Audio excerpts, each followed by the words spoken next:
On va attaquer, Étienne, avec le poisson. Alors, Voilà. qu'est-ce que ce poisson et Donc, quel est le plat? C'est une minute de bar avec une sauce vierge aux légumes de saison. Donc des légumes taillés très très fins, cuits à l'huile d'olive instantanément.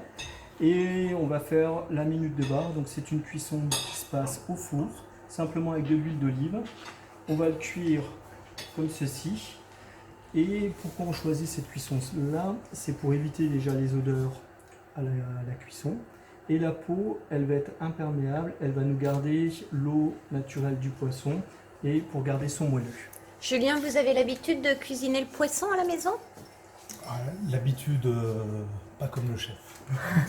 Donc c'est pour ça que je suis impatient d'avoir ces petites astuces Voilà. Donc là, on va mettre et de voir comment on peut faire ça avec un un petit four comme à la maison, pas un four de chef.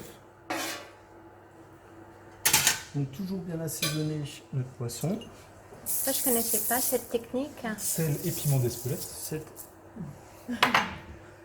On peut poser une petite branche de thym dessus, comme ceci. Et on va poser nos poissons comme ceci. Ah, c'est une bonne idée.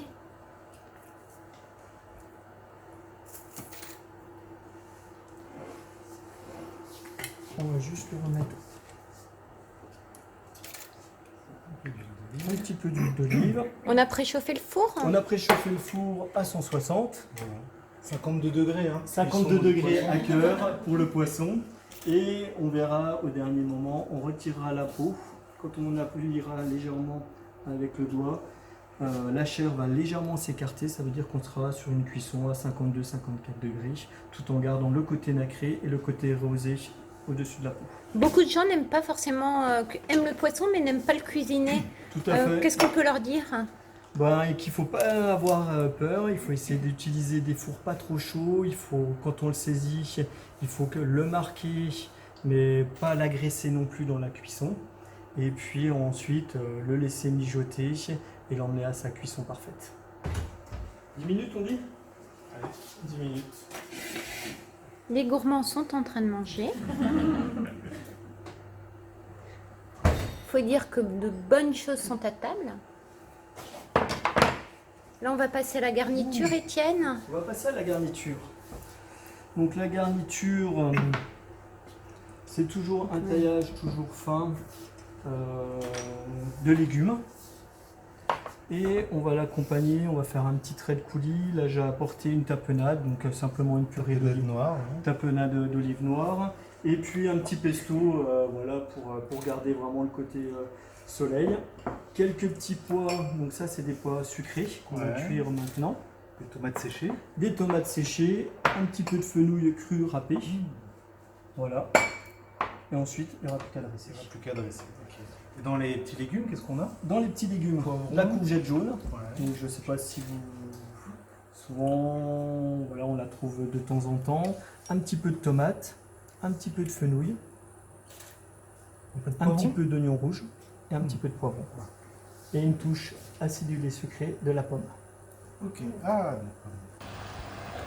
Alors quand on les réalise, soit on chauffe l'huile d'olive légèrement et on verse sur les légumes crus. Comme ça va leur apporter légèrement une petite cuisson, une stabilisation. Et puis ensuite, voilà, soit on le garde en accompagnement, soit on le garde en condiment, comme on veut. Une Combien de minute, temps cuisson, une bonne minute. Ouais. Donc l'eau toujours à ébullition, toujours bien salée. Donc là, ils vont être cuits, presque cuits. Généralement, ils gonflent un petit peu, Ouais, on voit comme ça. On va les garder bien croquants. oui, parce que le reste va être bien croquant. Donc, Ouais. Ça, c'est de l'eau froide? Ça, c'est de l'eau très froide. Il y avait des glaçons. Voilà. Donc là, on les laisse. Le choc thermique fait que la chlorophylle en fait, reste fixée sur le légume et garde une couleur vert fluorescente, on va dire. Belle couleur. Une belle couleur. comment au toucher on sait que c'est Je cuit? vais vous montrer. Alors généralement, quand on appuie sur la peau du poisson et la chair, quand on sent en fait la structure du poisson qui s'élargit légèrement, qui glisse, que ça bouge un petit peu, c'est exactement, que... ouais, tout à fait. Ok. C'est un four aussi Tu veux une assiette? On en parlait. C'est un four pour ne pas rater le poisson. Et vous allez voir, la cuisson sera parfaite. Donc, en plus, c'est un four qui est connecté, donc a l'avantage de pouvoir se programmer. Justement, quand on n'a pas beaucoup de temps, on prépare à l'avance, on lance son four à distance et on peut recevoir ses invités au dernier moment et préparer des bons petits plats. Celui-là, il est un petit peu plus résistant. Et là, il manque un petit peu de cuisson. Et l'avantage, en fait, après, On enlève la peau c'est facilement. on enlève la peau facilement. Voilà. Ça, on Incroyable. n'enlève pas. Vous avez appris une technique. Incroyable. Et là, vous pouvez voir qu'on garde l'humidité du poisson, le moelleux du poisson Le goût. et le goût. Des poissons comme la truite, voilà, la ferra, voilà, c'est sympa d'utiliser cette technique-là, quoi. Super technique. hein. Simple, Très rapide. simple et efficace. Ah, c'est terminé. Alors, la garniture, comment ça se passe? Ça s'achète facilement, c'est ça? Ces cercles en inox, oui, tout à fait. Si on trouve ça grande distribution. en grande distribution, on trouve ça facilement maintenant.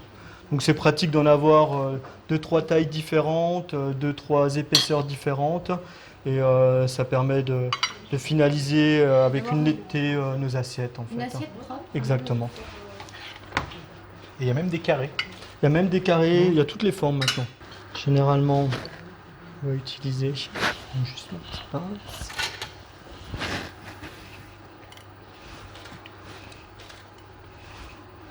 Souvent on utilise les nombres impairs pour faire pour dresser.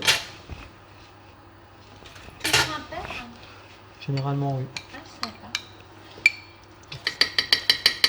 Petite quenelle de tapenade. Ah, une petite. Un cuisinier est un artiste. hein. On va essayer d'être des artistes, nous aussi. Voilà. On va déposer simplement. Est-ce que la cuisine salée est une cuisine précise, absolument, une cuisine plutôt créative par rapport à du sucré? Le sucré, c'est très très précis, les pesées, on ne peut pas tellement diviser les recettes. Le salé, ça laisse un peu plus d'expression. Mais il y a quand même une précision sur les températures, les assaisonnements, voilà, les poids et les choix des garnitures. D'accord. Puis là, on va juste ajouter voilà, un petit peu d'huile pesto.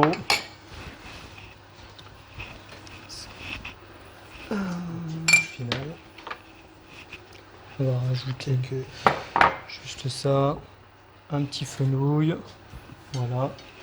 Et puis on peut mettre une petite feuille de salade si on veut.